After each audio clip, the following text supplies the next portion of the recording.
Hello guys, and welcome back to the podcast. This is Paint the Town Dead, and I'm exactly 0.5 of your host, Caitlin. I'm the other one, Andrew. We are back from our break. The typical, all podcasts do this. After episode 59, you take a week off. Yeah. If you go back and look at a weekly release, any podcast, you get to 59, there's an extra week there between it and 60 for no reason. That's 100% true. It's tradition. Yes. And if you don't know, don't even worry about it. Yeah, I believe it was started by This American Life, that podcast. I believe that's where this started. Oh yeah? Sure. Okay. Why not? It may as well be. You know, this is a podcast. We can say whatever we want. It's exactly. our podcast. Who's going to stop us? Yeah. The government? I dare them to stop us. Well, calm down. I dare you. Please. You're right. Sometimes the government kills innocent people. Maybe we'll talk about that sometime. Anyway. Oh, yeah. We won't talk about that on this episode. No, that'll be a future episode. I'm really excited about that one. Yeah. Good times.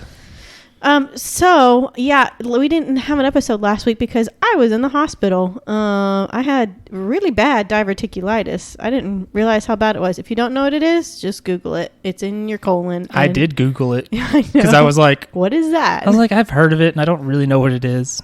Well, yeah, it was apparently did it up real good. Like I had a small perforation in my colon, and I mean it was very small, but it could have easily gotten bigger. I guess I'm healing up because my pain is drastically reduced. I would not say I'm pain free, but it's drastically reduced. And I was admitted really early Sunday morning, like 3 a.m. Sunday morning.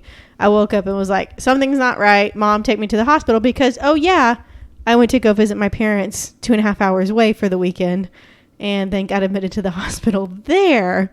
So can't wait to pay that bill. That's going to be fun. Yay, America. Yeah, and that's why, honestly, I'm not going to get into all that, but it's ridiculous that I didn't want to go to the hospital because of the bills I would have to pay. I literally could have died. I was septic, which means there was infection in my blood, basically, among other things. But, I mean, I didn't want to go to the hospital because I was afraid of how much it would cost. I could have died, basically. Yep, that's America. And it's so sick. Like, that... People have to worry about, well, do I want to save my life or is it just better to be dead because I can't afford anything? You know, anyway, capitalism sucks. Calm down. In a lot of ways it does. I would say unfettered capitalism sucks. Yes, there we go. Thank you. Libertarianism is bad. There, we said it. Politics. And that's as far as we're ever going to go with politics, period. Yeah, that's right, because we don't want you to know that we're secret, radical, leftist, Soviet sleeper agents. Oh my gosh, are we? Don't tell anybody that that's true. Everybody keep a secret. Yeah, we love hammers and sickles. They're real rad. They're useful tools sometimes. And they look cool on a flag. Yeah. Especially a red flag with a gold hammer and sickle, just like my... country. I'm not from the Soviet Union. I'm not a sleeper agent. My mom got a tattoo one time after I got my tattoo. Do you remember that? Anyway, hers kind of looks like my hammer and sickle. And I told her that, and she was like, "No, it doesn't." I was like, "No, it kind of What's it supposed to be?" It's supposed to be a crescent moon, and oh, she's a Muslim communist. No. It looked like It looked like those two things that don't go together. It looked. I was like, Yeah, Muslim communist. Doesn't work because communists are anti-religion. Oh, okay. Yeah. In Russia, they don't have religions. Are they still communist? They are not. Oh, okay. The Soviet Union fell like in 91. Well, the Berlin Wall fell in 88. Yeah, or 89 or something like that. Oh, but yeah, I think it was 89. It's been long enough. But you know what else has been long enough is this intro. And you know what else is sick, just like the American system? Tell me. Rapists and murderers and all the other horrible people we talk about. And don't we talk on about this show? Yes. Because that's what it's all about. Yeah, 100%. That's the meaning of life. Okay. So yeah, it's just sorry that I missed us another. Okay, you said that we've missed an episode before. We've never missed an episode. I didn't say that. Yeah. I said we took a break. You said definitely the first time, wink or something like that. And you said in the post that you made, and you're like, definitely not the first time. This is the first time we've ever missed a week. I think in the post we didn't know we were going to miss the week. Or did we? I don't remember. It's not important. Yeah. all I knew was I texted Andrew on Sunday. I was like, I'm in the hospital. Initially, I thought it was going to be an overnight stay. I stayed for 5 days. But initially, I thought it was going to be an overnight stay. I texted Andrew. I was like, I'm going to try to make it work. I don't know if I can. I think I'm going to get out tomorrow. And then Monday came. And I was like, yeah, we're not going to make it this week. I'm still in the hospital for further notice. Yeah, that might have been... Yeah, I don't remember. Yeah. What I wrote. It doesn't matter. It doesn't matter. We're back to the terrible people, because that's what we do here. That's why you came, and that's what we're gonna do. So this week's episode is one that you probably have heard of. My friend Jennifer, that I work with at the hospital, she listens to our podcast, and all of our ones that we do, she's like, I remember when that happened. I remember that. The ones that are in the past, 20, 30 years. Yeah.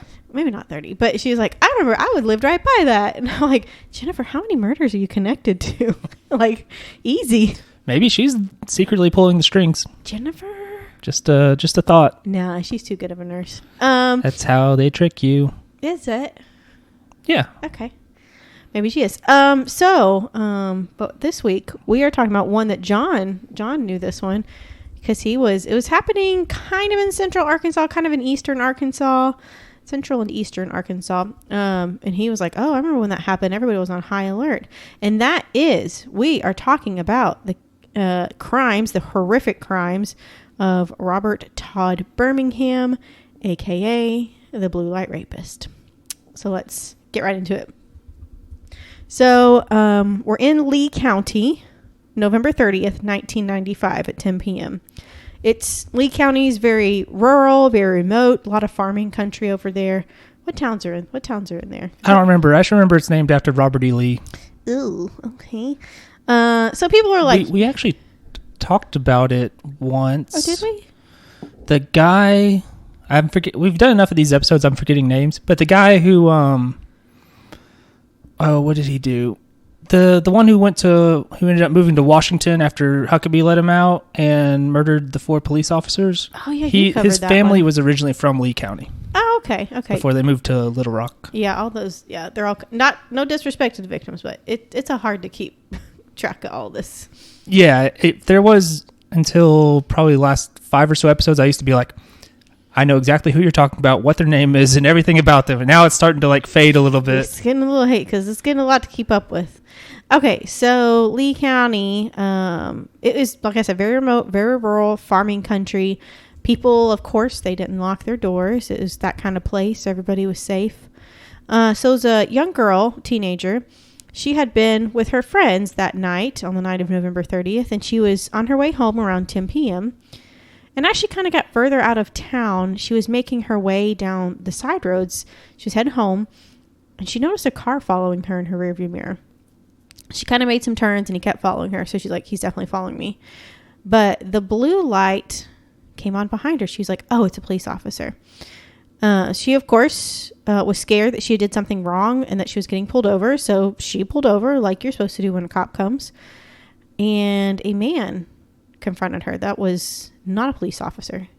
He had a mask and gloves on, a flashlight in one hand and a gun in the other, and placed something over her head, like a shirt or a cloth or something over her head. And he took Judy, forced her out of her car to the back of his car, and then drove away. And this man knew nobody would hear Judy because they were out in the middle of nowhere. There was nothing around. It was just woods and fields. So he drove Judy out to a big field, and he unfortunately proceeded to rape her.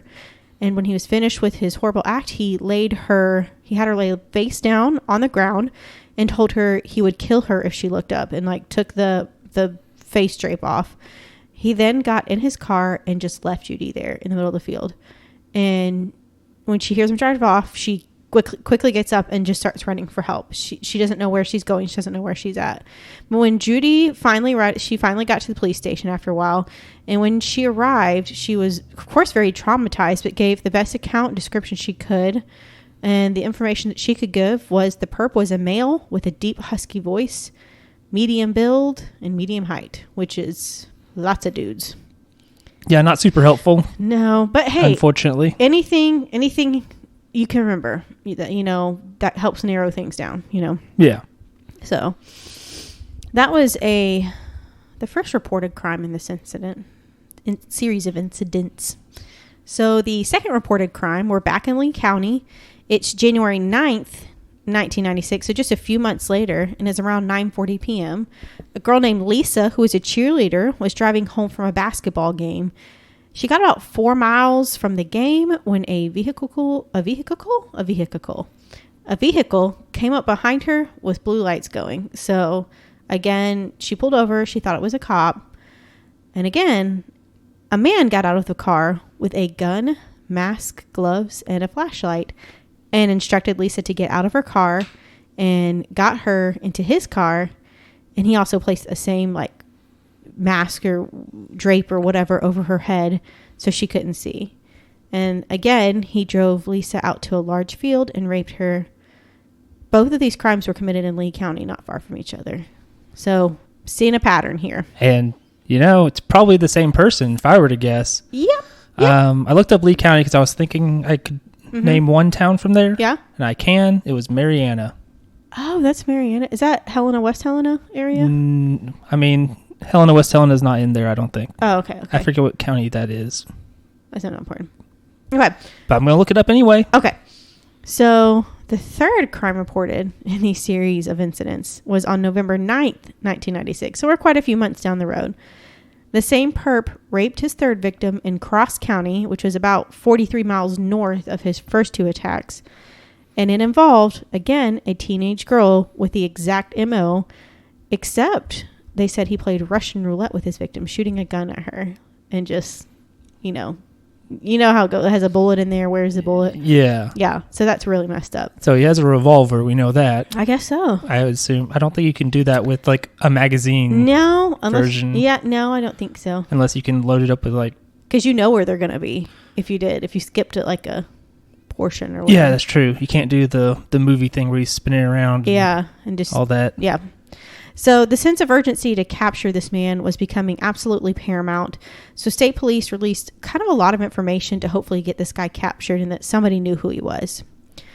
So after that third crime, new reports started to come back from Cabot, which is in central Arkansas. The others have been in East Arkansas. So we're in central Arkansas now, which is scary. He's moving. So new reports started coming in of a male in a white car with a blue light trying to pull women over.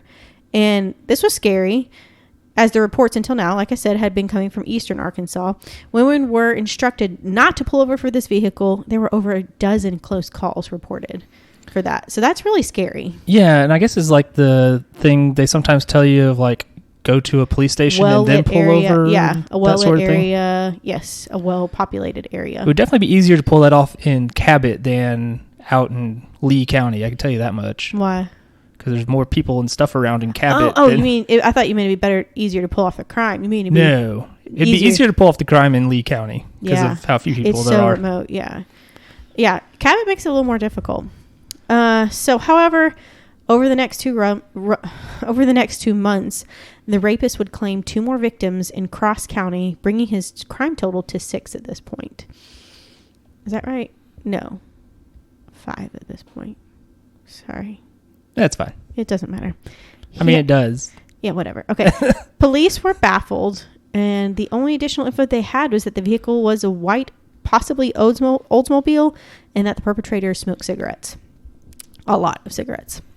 So people and police began to wonder if this guy was actually a part of the police department, because he had a white Oldsmobile. He kind of knew the MO, how police officers worked, and he had the blue light. So they kind of were wondering if it was a police officer. I wonder where you get one of those. Oh, you can't, and we'll get to that. Oh, okay.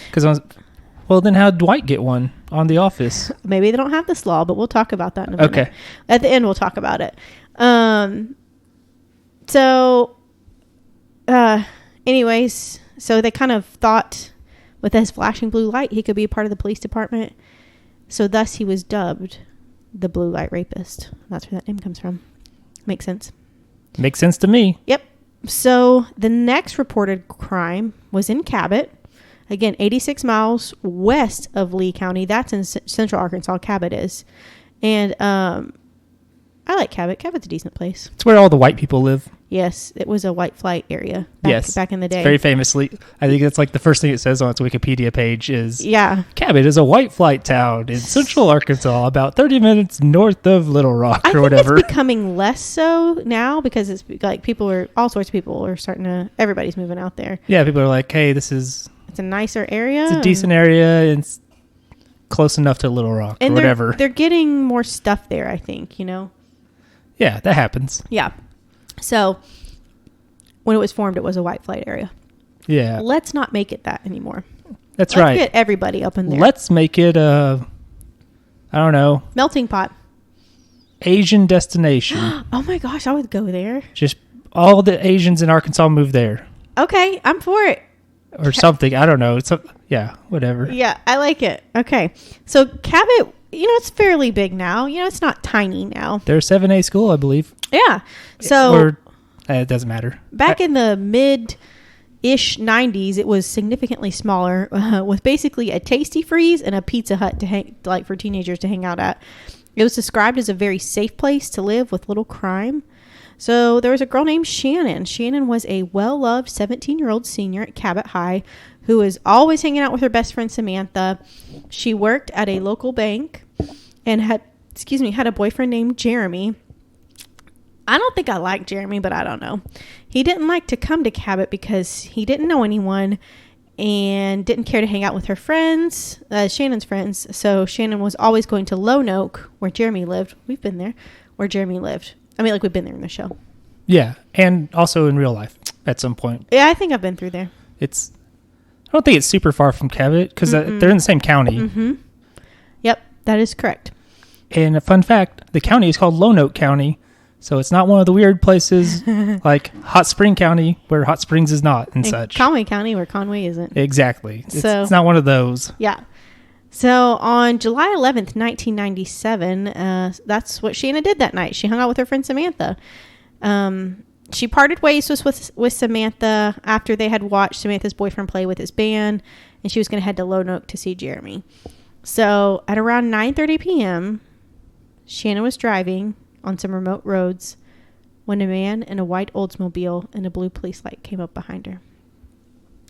So he, of course, as you suspect, got out with a mask and gloves on, a gun in one hand and a flashlight in the other. He instructed Shannon to get out of the car, then place a hood over her head and forced her into his own vehicle. So I guess you can imagine, that's same MO. So Shannon complied with his demands as she horribly feared that she was going to be shot in the head. She was smart and took note of the interior of the vehicle, and noting that it was vinyl, the car reeked of smoke, and the man's voice was very deep and very gruff, like chronic smoker kind of situation.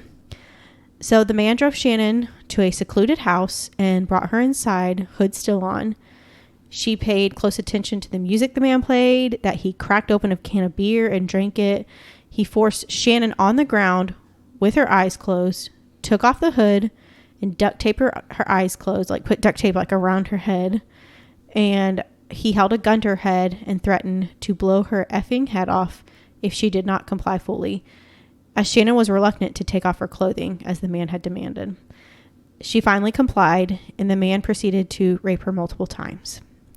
Shannon noticed the man's back was exceptionally hairy. When he was finished with his crime, he stated that he, quote, was done with her and that she could get dressed. Once he took Shannon back to his car, she said she had the idea to run, but knew it was going to be in vain because she was still blindfolded and she had absolutely no idea where she was. But once in the car, Shannon knew he was going to take her to a remote area, kill her, and dispose of her body. However, the man took her to a remote field, dumped her on the ground, took off her blindfold, held a gun to her head, and told her not to look at him and to count to 100. And then the man drove off and just left her there. So Shannon began, she was just stunned. Like, she was like, I can't believe I'm still alive. I survived. Where am I? What am I supposed to do? So she began walking in the direction that the man had brought her.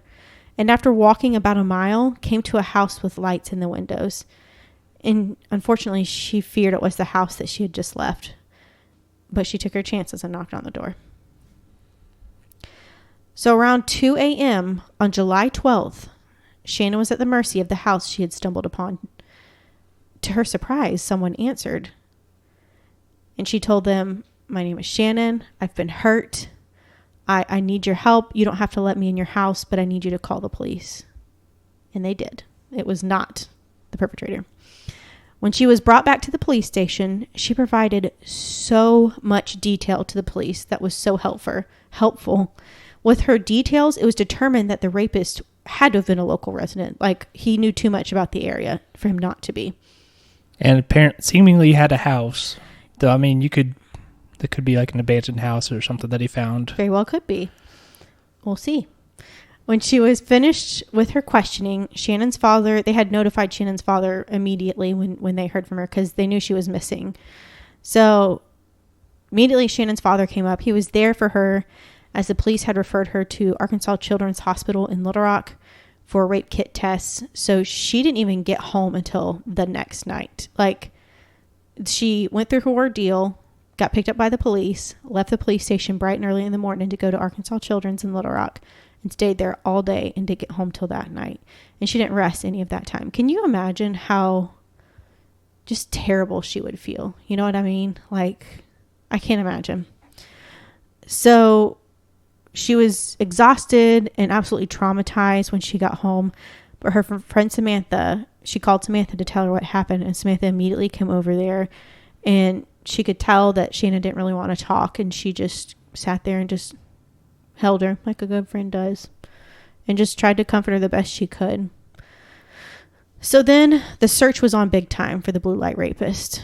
After Shannon was assaulted, state and local law enforcement formed the Blue Light Rapist Task Force, which was one of, if not the largest task force ever made in Arkansas. It was 51, I think it said, 51 people involved with this task force. But there were 10 specific investigators were in this task force. I'm sorry, I'm struggling with words. So they brought all the victims back in to try and garner additional information or put some puzzle pieces together. And all the victims gave the same exact information, except for there was one or two victims who stated they didn't think he drove an Oldsmobile because they said they thought the taillights were different. Oh my gosh, I'm struggling with words so hard. I believe in you. Okay. The taillights were different than an Oldsmobile, and they saw an emblem inside the light. They thought they saw an emblem inside the light, and they didn't think it was Oldsmobile. But that was just one or two of the victims. So when the task force went to Forest City, which is kind of near those crimes, to see if they had any similar rapes or attempted rapes, the Forest City PD came up with a name for the task force. The name of Robert, who went by Todd, Birmingham. He had been arrested for home invasion, attempted rape in 1996. Home invasion and attempted rape. And what the story was is that a woman was home alone when she was awoke to a man with a black mask over his face and a gun in his hand. He attempted to rape her, but the woman told him, "The only way you're going to rape me is if you kill me." And he was like, "Well, I'm out." And he just deuced out and he ran away. I was like, "Good for you, girl. You got it." So when the woman reported this incident to police, she said that Todd Birmingham was the one who did this, as she knew the man and was familiar with him and his family. And so when that task force came around this was before the task force. After that crime, when police came around to question him, he lawyered up and refused to talk to police, and that was the end of that, unfortunately. But later on, the task force found out that Birmingham was arrested by the local game officials, like game warden type people. You know what I'm talking about? Like fish and game type people. Yeah, wildlife. Yeah, that stuff. Yeah. So he was arrested by the local game officials for night hunting, which is illegal because it kind of I think it stuns the deers or something. And it's an unfair advantage, you know. Sort of like how you have to let the ducks fly before you shoot them. Yeah. That. If it flies, it dies, or whatever they say. Gross. So the task force asked the game officials what Todd had been arrested for, or what he had been arrested in, what vehicle they had found him in. It was a white Oldsmobile matching the description of that vehicle. And the license plate that they had for it came back as having been owned by Todd and his wife. So, cha-ching. And one of the investigators came to Wynn, where Todd and his wife were currently living, to interview Todd's wife. The investigator, before she went, she asked for advice on what to do if Todd showed up, and was told, if he shows up, say that you're looking for a man with no hair on his back. And of course, while interviewing the wife at their house, Todd did pull up, and he was like kind of snarky with the investigator at first. Like, why are you harassing my wife? What are you doing here? And she was really calm. And she's like, I'm just here to ask about some rapes and some kidnappings that have been happening lately. Can I ask you a few questions? Do you mind if I ask you both a few questions? And the wife was agreeable because she had no idea. But Todd, not to seem suspicious, he didn't want to seem too suspicious. He was like, yeah, I guess that's okay, sure. And she immediately stated, hey, we're looking for a man with no hair on his back. And Todd was like, oh, well, look at this. And he pulled up a shirt, and he had tons of hair on his back. And so... gross, and also gotcha. Yeah, gotcha. So there was loads of hair on it. So the detective asked Todd for a voluntary DNA sample, to which, of course, Todd refused, unless there was a court order. So the task force received a warrant for Todd's DNA, and they got a blood sample. They literally took him to the state crime lab, the Arkansas State Crime Lab in Little Rock, and were like, you're getting your sample here because it's going to go right to get it processed immediately. And that's what they did. So when waiting for results to come back, investigators were talking with Todd's associates, and one of them stated that they rented a house from Todd's father, property to which Todd had access to. And that house matched perfectly the description that Shannon gave. She said she could feel that it had hardwood floors. She sensed that there was a porch. She just had all these little things she couldn't see, but she could sense other things. And that's just such an incredible testimony for somebody so traumatized to be able to give such good detail. And it all matched everything that Shannon had said about it, even though she couldn't see it. That's amazing. So again, cha-ching. And meanwhile, the state crime lab was able to match Todd's DNA to Shannon's case and 2 others as well. And investigators concluded that they had their blue light rapist in Todd Birmingham.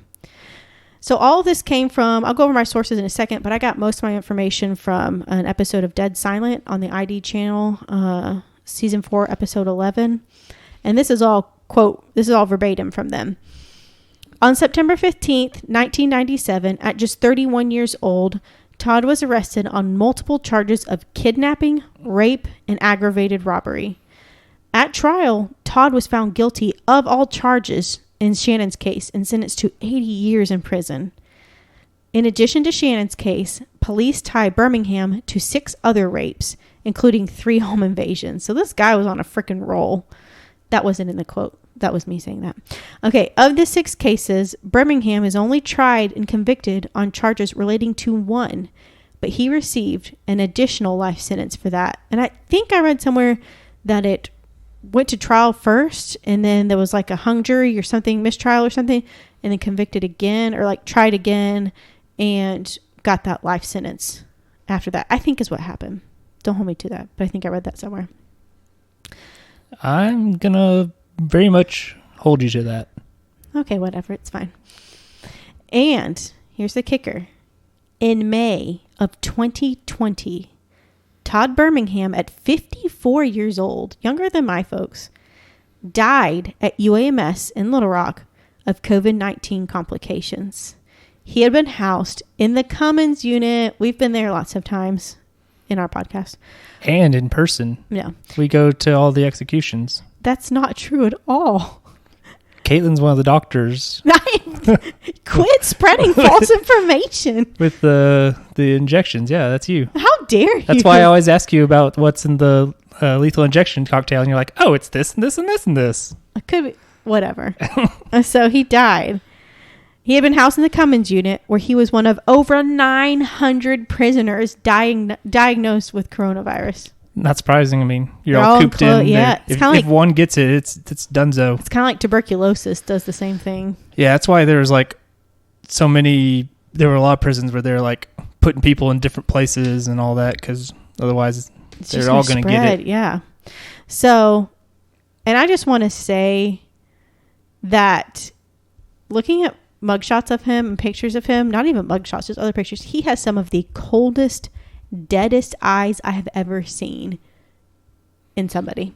I mean, they are lifeless. I'm trying to find pictures right now. Yeah, they're lifeless. Check it out. Google got mad at me because his last name is spelled different than you think. Yeah, they got mad at me because I spelled it the right way. Yeah. His last name is spelled Burmingham. Yeah, so it's a little different than the Birmingham of Alabama or the UK. Mm-hmm. And Google was like, do you mean Birmingham with the I at the beginning? No, I don't. I know what I mean. Yeah, he looks weird. Yeah, creepy eyes. Not a fan. No. So. Man, now he has no eyes. What is wrong with you? Because he still has eyes. They just don't work. I think it's been long enough that there's no eyes there anymore. Well, I don't know if he was cremated or buried. But even if he was, either way. But either way, I'm right. The sad thing is he did leave behind. I think his wife stayed with him. I read something and it seemed as if his wife stayed with him. And sorry about that. Goodness. I think his wife did, and he had two children. I think they were daughters, and that's just really sad. Like that's really, really sad, and I hate that for them. It's not their fault, you know. So I want to talk a little bit about Shannon's legacy that she left. After spending years trying to hide from her rape and assault, Shannon had a moment of clarity, and she knew she had to do something to help other people when Todd applied for clemency in the early 2000s. With that moment, I think he'd only served 8 years is what I think that was. And I think Huckabee would have been governor, so he had a good shot there. Roasted him. With that moment, though, Shannon became involved in trying to get a new law passed through the state and everything that would make it a felony for a citizen, a non-police citizen, to purchase, own, or possess blue lights or any police paraphernalia. So in 2017, that law passed, and it was known as Shannon's Law. And she is an awesome person. Let me tell you about her. She became an advocate for victims of sexual assault. She moved to BB in 2013, and her 2 sons live there. Which is really close to Cabot. Yeah. And I put in my notes, she gets a pass on the BB, the BB rule, where only sucky people live in BB. Let me clarify. The band directors in BB suck. Calm down. And but she is awesome. She is a member of the BB City Council, and she works as a case manager with mental health patients. And now she's in the process of writing her own book. What a star. What a champion. She is amazing. I love those I Survive stories because it's remember the one we did of Jennifer Schuett? Little girl. Yeah, that one sticks with me because how incredible to survive something so traumatic in both these women's cases and come out as a champion on top. I mean, they didn't let it get to him. So she is a hero in my book. Her and Jennifer Schuett both. They have lots of heroes. And that is the story of Shannon. You're allowed to have multiple heroes. I just want you to know that. Thank you. Hero positivity. Yeah.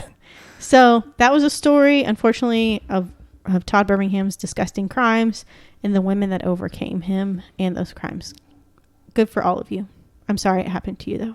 So, and he didn't kill anybody? He just, sounds like... Not that I know of. He's a serial rapist. Well, if it weren't for COVID, this would have been our first one where nobody died. That's true. He died a year ago. So... Yeah. So I remember reading that and I was like, whoa. And I didn't live in Arkansas at the time that this was occurring, so I don't have... I would have been too young to understand anyway, really. Yeah. That John was we figured he was probably about 12 or so. So he had a fairly good, he knew. So he was sentenced in 97. So I was 8 then. Yeah. So I would have been probably too young to really understand. And sort of I don't know, when Waco and Oklahoma City and all that stuff happens, I'm just I don't really understand. Yeah, I didn't. I know something's happening, but I don't know who or why. Yeah. So I just want to mention my crimes. I'm going to admit my Confess crimes. your crimes. I want to tell you my sources. I think I had a stroke while I was in the hospital. I got a source from Inside Edition, from the New York Times, NWA Online, Northwest Arkansas Online, monstersandcritics.com, thecinemaholic.com, 2 articles from that about Shannon, number 1, and about the Blue Light Rapist. And of course, that episode from Dead Silent on the ID channel, season 4, episode 11. Very good. Yeah.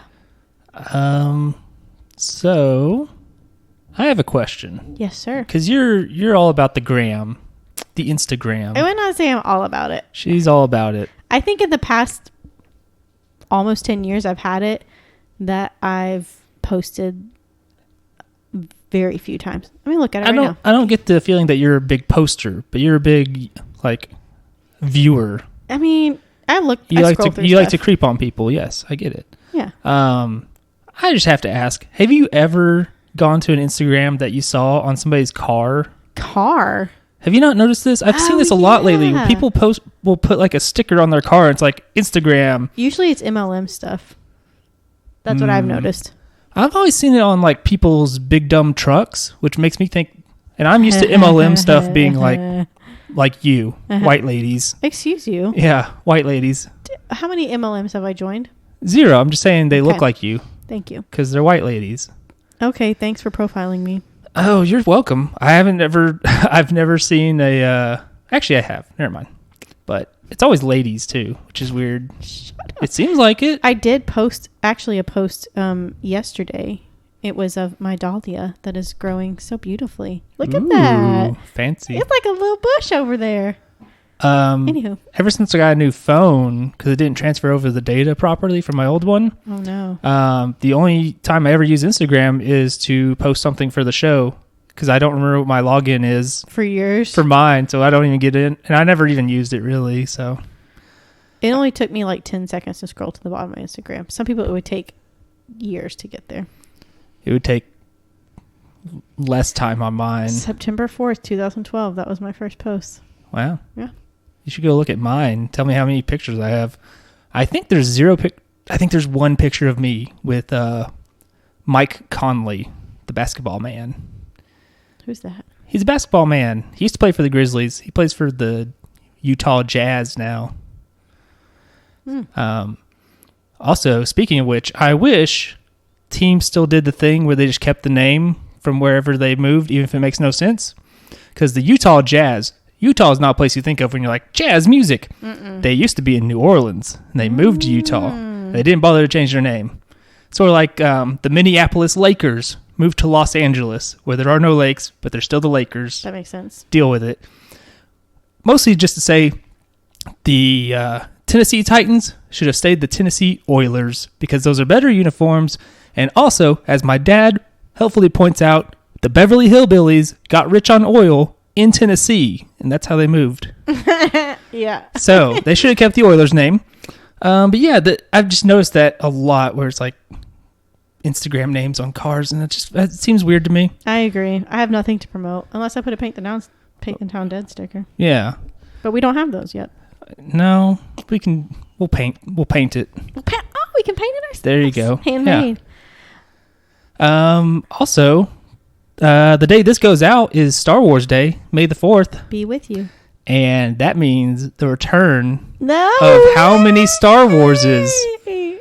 How many Star Warses?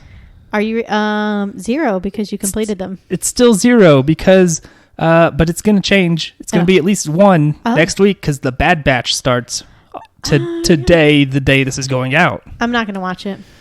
You may as well wait because they're doing a weekly release and there's 16 episodes, which is too many for that in my mind. That's a lot.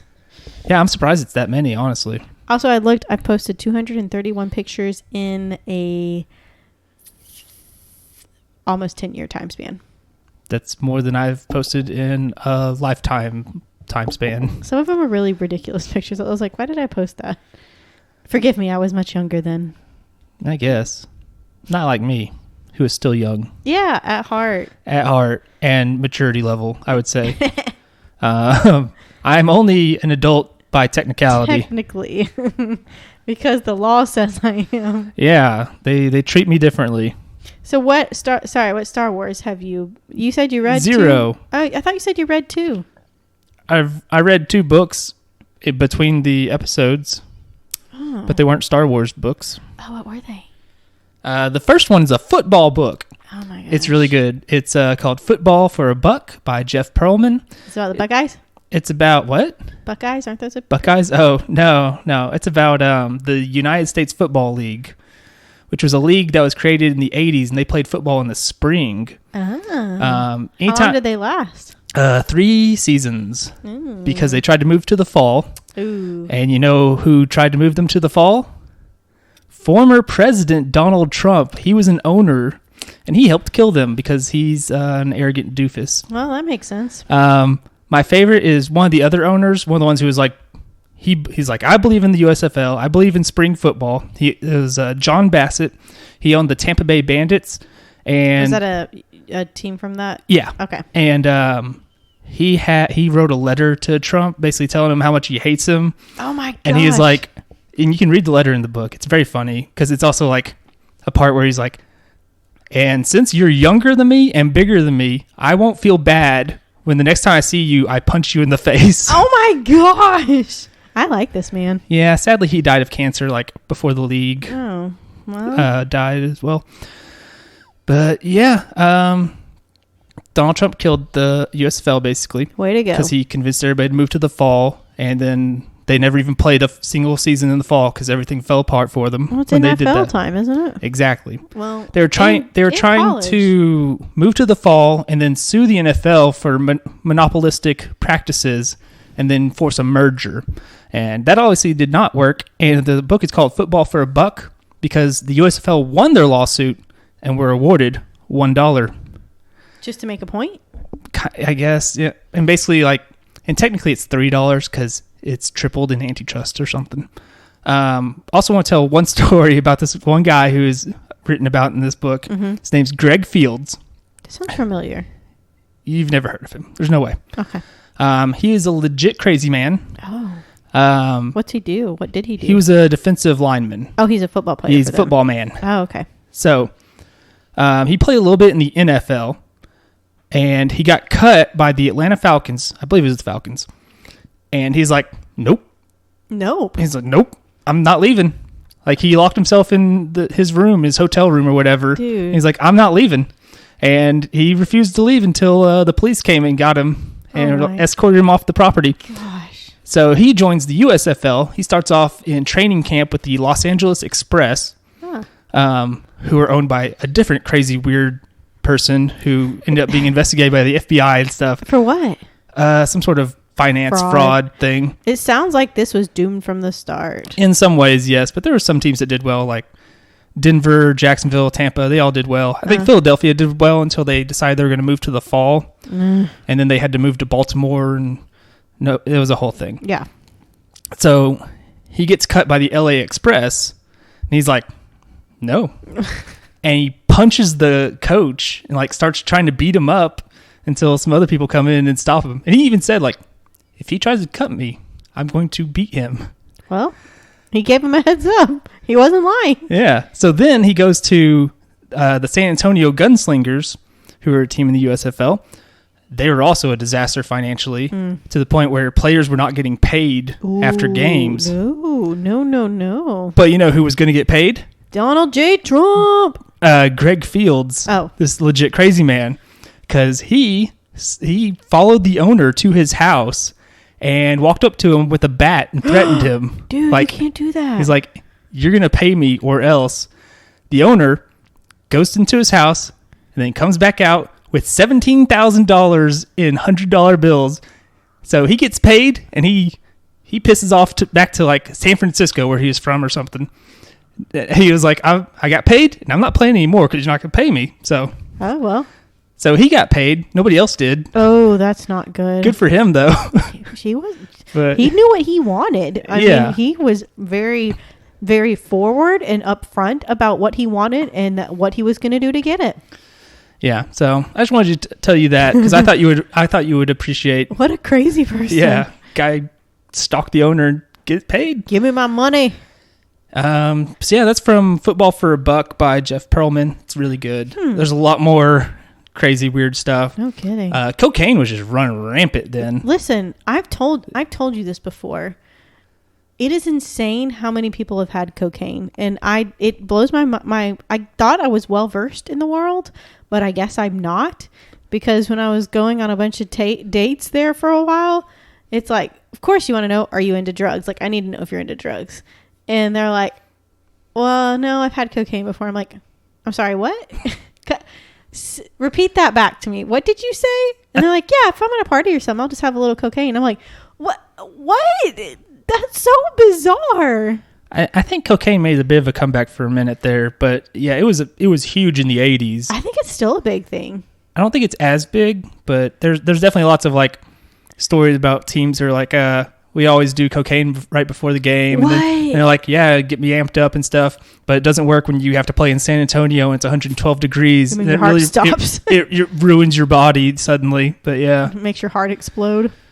Yeah, they're just like, it dehydrates you, I guess, and all that. Yeah, it does. And oh my gosh, that's the wildest thing I've ever heard. That the whole thing's wild. Oh, there was like the guy who he didn't want his girlfriend knowing he was cheating on her all the time while he was out with his team. So he got a second phone line that was just go straight to an answering machine. What a total piece of crap. It's just all kinds of weird, crazy stuff like that. Yeah, this thing was doomed from the start. Or football players be wild. I don't know. I don't know. There's a lot of like good football players who end up in the USFL. Like Reggie White played there. Oh, okay. I've heard of him. Jim Kelly, Steve Young. Nope, just Reggie White. Yeah, Doug Flutie. Lots of people who were good, but yeah. Well, how about that? What's your other book that you read? I read the first Witcher book, The Last Wish. Oh yeah. It's pretty good. It's like a collection of short stories. Within a story? Yeah. So I think the short stories were already written. They just existed. And they just collected them together and created like a narrative drive to pull them all together, sort of. Yeah. So there's like, the first story is Geralt does a thing and then he goes somewhere and to hang out and rest and heal from the ordeal of the first story. And then he'll talk to somebody and it's like, remember that time when this and that? And it's like, and now it's now's the next story and it's that thing. Yeah. So yeah. Okay. That's kind of how it proceeds. All right. That's not so bad. Yeah, it's pretty good. Most of the stories, I'm just like, yeah, I saw that episode. They're very, very similar, a lot of them. To the show? Yeah. I can't wait for season 2. I love me some Henry Cavill. Yeah, I'm gonna read all of them books first, and then I can watch the show and be like, that didn't happen. I knew that was gonna happen. Or that didn't happen in the book. Exactly. So Harry Potter, they left so many great things out of some kind of crucial things, really. They just altered it too much sometimes. Well, they're making a new thing, supposedly. A new Harry Potter? Yes, I think they're working on like making it a show for HBO. Well, that's kind of redundant. Why? Well, they just did it. It wasn't that long ago. I guess it was 20 years that the first one came out. Ugh. Yeah. Same thing with Lord of the Rings. Ugh. And they're doing a Lord of the Rings show on Amazon. It's because they're so popular. Exactly. What else you been looking at? I watched that Mortal Kombat movie. I did not. You didn't? No. It's fine. Okay. It's the story's terrible. The dialogue is embarrassing in parts. And what did you expect? For it to be better than that, I guess. But like some of the fight stuff is really good. It's like, yeah, that's what I wanted. Like, oh yeah, that's what I'm about. I sent you some funny TikToks about the new Mortal Kombat. You did. They didn't really have anything to do with the new Mortal Kombat. There's Mortal Kombat in general. Yeah. The in the trailer, there was this part that was very funny because like the main character has like a birthmark and it's like the dragon logo from Mortal Kombat. Cool. And they're like, where'd you get that? And there's a Mortal Kombat. In the trailer, it goes like, guys, like, what's that? What's that dragon thing? And the girl says, it's a birthmark. And he says, what does that mean? And she says, he's had it since birth. Like, great. Duh. Great. They actually change it in the movie to where he asks about it and she says, he's had it since birth. What does that mean? It's a birthmark. Which is like slightly better, but not really. There's also a part where like, so like in Mortal Kombat, you know, you do a fatality or whatever, or like if you win without getting hit, it's a flawless victory. And there's a part where a person kills somebody and it's like, he just says to himself, flawless victory. It's like, what are you doing? Who are you talking to, buddy? Who are you talking to? What is that for? Yeah. The answer is for us, and it's really bad and dumb. But also the part where he kills that person is really cool. With the ice thing that you saw? No, it's not that. It's not that part. Oh, okay. It's a different part. I just don't want to spoil it. Oh, okay. even though the character they kill is like not important at all, but that's why they're there to get killed, I guess. Okay. Hey, look, a hummingbird outside my window. Just want you to see that. Oh, how about that? Yeah. Well, there it goes. Yeah. People love Kano. He's Australian and Doofus. Cool. He's a fun character in there. Cool. Yeah. And I watched that Invincible show. Oh, I've been reading the comic. With the dad and the son. Yeah. I've been reading the comic and now I've watched the show. It's only 8 episodes on Amazon. Do you like it? I quite liked it. There was some stuff they changed that I don't love. Like there's not really a mystery. It's a mystery for the characters, but not for us. We know what happened in this thing. I don't want to spoil it. But the way it's executed in the show, it's like, well, it's obviously this person. Like all of you characters have to know that. And they kind of do. They're like, we know. We just got to figure out the why or whatever. Mm-hmm. It's a really great part because there's like a detective who is a demon. And bizarre. Yeah. In the comic, I like it a lot better because in the comic, eventually the mystery is revealed to everybody. Like literally everybody in the world knows. And like months later, the detective guy comes back and he's like, I figured out who did the thing. And they're just like, yeah, we know. We all know. We've known for months. Like, what are you where have you been? You're like the worst detective. The gore in the show is a lot more than the comic. Like there is gore in the comic, but it's a bit much in the show, I think. Let's just like calm down. We don't need to see like it's the next Game of Thrones, didn't you know? It's like, I don't know. They show a lot of civilians getting like shot in half and stuff. And it's like, calm down. Because they were not doing that in the comic. The voice cast is wild. Why? Let me read you some names. You got J.K. Simmons, Sandra Oh, Stephen Yun, Gillian Jacobs, Zazie Beetz, Jason Mantzoukas, Zachary Quinto, Mark Hamill, Mahershala Ali, however you say that guy's name, Seth Rogen, John Hamm, Ezra Miller. Oh my gosh. Justin Roiland is in it for like 30 seconds. Way. When I first heard his voice, I was like, is that Justin Roiland? And then he does a burp. And I'm like, yes. Yes, it's very much him. It's Rick, totally. And Reginald Vell Johnson, he was the cop in Die Hard. Carl Winslow. I watched that movie. You're no help.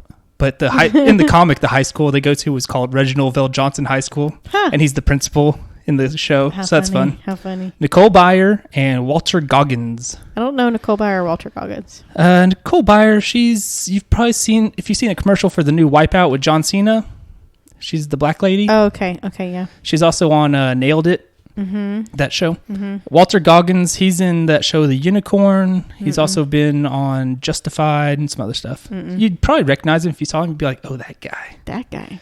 He's in an episode of Community as well, which is where Gillian Jacobs, I know her from. What's his name? Goggins? Walter Goggins. What a name. Yeah, the Gogs. That's what we call him. Why? Because I just feel like calling him that. Okay. Oh, yeah, that guy. Yeah, you recognize him. Look at his big mouth. Yeah, and his forehead, too. He's got like a pretty prominent forehead. Yeah. With very low-set eyebrows. Yeah, he's kind of a weird-looking guy. Yeah, good for him. All right, what else you got? That was everything. Oh, I guess Falcon and Winter Soldier, I saw that, but you didn't see it. Did you say Walter Goggins? Goggins, yeah. It's Walton Goggins. Whatever. Ha. Oh, I think no, never mind. Yeah, I didn't watch. I have one episode left of Falcon and Winter Soldier. I could not. I'm having so much trouble tonight. I almost said Ming-Na Wen, but I was like, why do I have a tab open to her? And it's because she's in Bad Batch. Oh, okay. Because she's doing the voice of the character she played in Mandalorian. Oh, okay. Fennec Shan. She is also the original Mulan. Really? Voice Mulan, not singing Mulan. That's probably right. I don't know. I know it's Is it a different person? Yes. Oh, well, sorry. She's also in Agents of S.H.I.E.L.D. Oh. And probably like a bunch of other stuff. I don't know. I think Lea Salonga, I think that's how you say her name. Is that the Mulan? I think so. I think she did Jasmine too. That seems wrong. You can't do that. Double dipping. Hold on. I tell you. What else you got? I look. I told you nothing, but yeah, Mulan. Yeah. She was singing voice of Mulan and singing voice of Jasmine. I'm going to read whatever the second book of The Witcher is called, Sword of Destiny or something. Oh, okay. I think it's another short story collection. I think the first real novel is the third one, which is called Blood of Elves. Ooh, that sounds very sci-fi fantasy. Yeah, I don't know what it is fantasy. I don't know. They don't have a lot about elves. It seems like the humans killed most of the elves and drove them off into the mountains. Mm-hmm. So, yeah. Well, I've been continuing with the Throne of Glass series. You still like it or still don't like it? Whatever you said. Better. Yeah, it's less love triangle-y. I mean, there's still a little bit, but it's getting more to the stuff I like. Become a love hexagon. That's what Caitlin's about. No, that's what she wants. I don't. And they all love each other. What is wrong with you? Together at the same time. Stop. So, anyways, it's getting less mushy, which I appreciate, and more like fighting. Less mushy, more smushy. No, it's getting like fighty and magic and elves and fae and fairies and. Isn't that what you watch Jersey Shore, right? Yeah. Isn't that what they call it? A smush room? I think so. Yeah. We talked about this. Less mushy, more smushy. Gross. So that's the thing I say at the clubs, because that's the thing I do. I'm not here to find love. I'm here to find some smush. Ew, stop. What is wrong with you? This is what I'm about. Okay, I'm going to continue with my part. Very good. Okay. So anyways, yeah, definitely less mushy, more smushy. No, quit. And yeah, I there's a mystery now, and something big is going to happen, and it's fighting, and it's magic, and it's ice power, and it's fire power, and wind power, and all that cool stuff. So I like it. I'm liking it more as farther I get into it. So, I also watched a really good series that I loved a lot, and that is Shadow and Bone on Netflix. And I think it's a young adult, like a young. It's books of some sort. I think it's a young adult series. And of course, there's love stuff in it. Less mushy. No, less mushy and no smushy. More. Although I will say, is there lots of smushy? No, Ben Barnes is in it, and he plays Prince Caspian, and he also plays in Westworld. He's dark-headed, dark-eyed guy. You might recognize if you saw him. Probably. Anyway, he plays the sexy, dark, mysterious character kind of in this, and I am here for it. I do stand for that, because I've had the biggest crush on Ben Barnes since he was in the lion. What am I trying to say? Prince Caspian? Yeah, which is a Chronicles part of Narnia. Thank you. I had a stroke. I swear I've had a stroke. I will confirm it's listed as young adult. Okay. Fantasy adventure. Yes, 100%. I'm guessing with it being young adult, there is not much smushy then. No, there wasn't much smushy. It was a little mushy, but no smushy. And I really like the characters. The actors were so good. They played their parts really well. It was a very captivating series, I will say that. And it kind of makes me want to read the books, but I'm afraid it's going to be a lot more mushy, and I'm not here for that. I want to see the magic. If you don't want mushy, read The Witcher. It's not very mushy. It is not. There's some smushy. Yeah, there is. I've seen the show. Yeah, you know what's up. I know. I will say in the book, less nudity overall, I believe. Well, that's surprising. Well, you can't really see nudity in a book either. Yeah, you can't do fan service and be like, here's Jennifer writhing around covered in oil. That was so bizarre. It was like, this is a bit much. I was like, what's happening in the show? We're talking about The Witcher. In case you didn't know. We went back to that. But yeah, there is nudity, but it is not as much. I don't feel like. Yeah. That's fine. See, that's fine with me. See, I would have assumed it would have been at least as much, if not more, because it's a book. You can just be like, books all the time are just like, hey, everybody was naked and flopping around. Like, calm down, book. Yeah, that's very true. But yeah, I really, I can't wait to see the second season of Shadow and Bone. I watched it while I was in the hospital. I had nothing better to do. But there's only 8 episodes. I should have watched Falcon and Winter Soldier, but I haven't yet. Yeah, it's fine. I'll tell you, I won't spoil it, but I know what happens. Everything that you expect to happens in Falcon Winter Soldier. Yep. So, I don't know. Pretty predictable. It's fine. Yeah, whatever. That's how I feel about it. It's fine. Yeah, it's whatever. So I think that's about it. I need to finish The Boys. I need to watch The Boys. How far in did you get on that? Not very. Okay. But I want to continue watching it. Yeah, I still haven't watched that second season. I need to do that. Is it better or worse? I have no idea. Oh, okay. I just haven't started it. Oh, okay. I've only seen the first season, which is, I loved the first season. Yeah, I bet you did. I adored it. It's so good. The characters play their part pretty well. Oh, man. Did you get further than the first episode at least? Maybe the second? I don't think the third. I don't want to talk too much about what happens. Yeah, because for one, I can't remember exactly what happens and like where it happens in the show. Mm-hmm. It's like there's a thing that happens that I want to be like, what were your thoughts on it? But I don't know if you've seen it, so we'll just move on. I love audiobooks. I listen to so much audiobooks. I have an Audible subscription. Just get a library card. I know I need to do that. Because that's how I've listened to all my audiobooks. How I'm reading The Witchers. Oh, okay. It's from the library. Well, library. Support your local library. And you can have up to 10 loans on mine, I think. Wow. Yeah. I don't have enough time to read 10 books in 14 days, though. So, I mean. Yeah, whatever. So, if you have good audiobook recommendations, let us know. Because I love audiobooks. Star Wars Jedi Lost. No. Dooku Jedi Lost. That's what it's called. No. Which that one, you can breeze through it pretty quickly. It's not... It's done kind of like an audio drama more than a book. Yeah, that's not what I'm looking for. I did download. But check it out. I did download a bunch of free titles, and this is what I downloaded: Atlas Shrugged, which I've never read. Boo. Have you read it? It's libertarian garbage. Have you read it? Ayn Rand. Yes, it's crap. Is that a lady? Yes. Okay. She sucks. Oh, okay. She sucks so bad.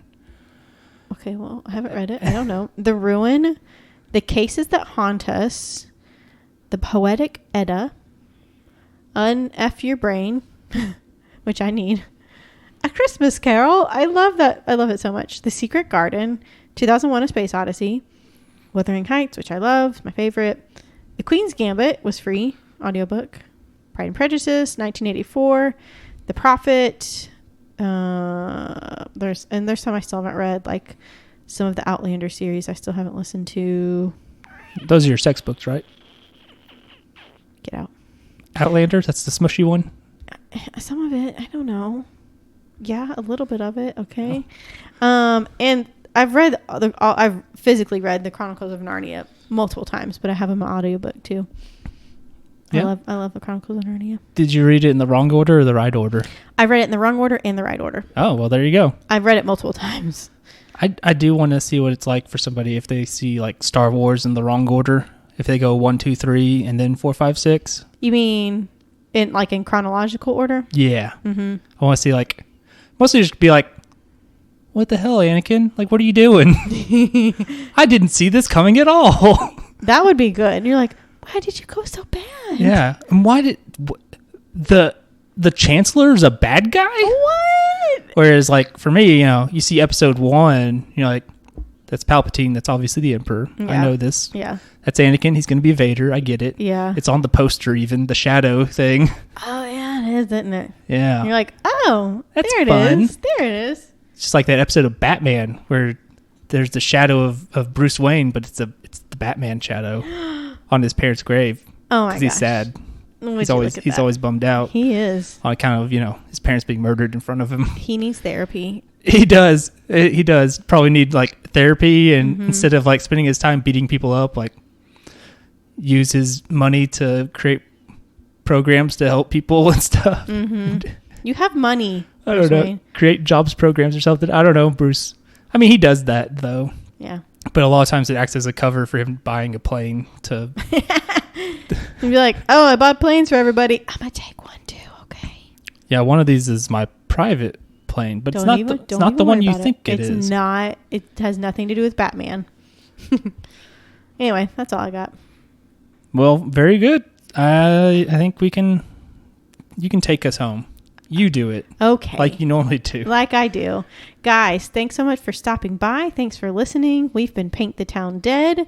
You can catch us every Tuesday, hopefully. You can find us on Facebook at Paint the Town Dead. You can find us on Instagram at Paint the Town Dead, all one word. You can find us on Twitter at PTTDpod, and you can email us at pttdpod@gmail.com. Please, please, please, please, please subscribe on anything you can. Rate 5 stars anything you can. Like anything you can. Share anything you can. Comment on anything you can. Any and all interaction you have with us helps us out immensely, and we greatly appreciate it. Again, we drop episodes every Tuesday normally, unless I'm sick, unless I'm in the freaking hospital, apparently. Unless it is the standard podcast 59 to 60 break. That's right. That everybody does. Of course. How could I Originated with Ira Glass. With what? Ira Glass. Oh, okay. That guy. I think that's his name. I don't know. It's Ira something. I don't know. From This American Life. Oh, okay. I don't know that. But yeah, standard break. Sorry about that. We should have warned you earlier, but it just happened upon us. Yeah, people usually don't know about it because it's really only something we would know as hardcore podcasters. Yes, it is. It's a secret in the industry. And that guy's name is Ira Glass. Look, I confirmed at you. Good job. Guys, thank you again so much for coming by. Thank you for supporting us. We greatly appreciate it. And we'll see you guys next week with another episode of Paint the Town Dead. Goodbye. Less mushy, more smushy.